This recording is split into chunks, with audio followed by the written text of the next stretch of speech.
মালিকরা চাননি বলেই সরেনি রাসায়নিকের গুদাম, বললেন প্রধানমন্ত্রী। ঢাকা মেডিকেলে আহতদের পরিদর্শন।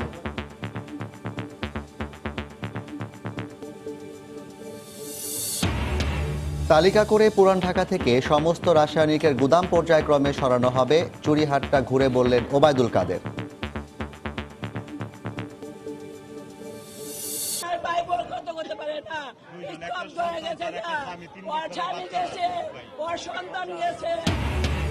চুরিহাট্টায় কেঁদে ফিরছেন স্বজন হারারা, ধ্বংসস্তূপে খুঁজছেন প্রিয়জনের শেষ চিহ্ন।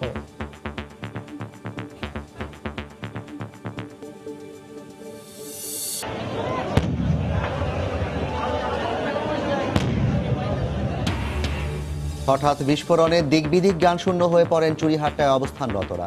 আগুন সময় দেয়নি স্থান ছাড়ার।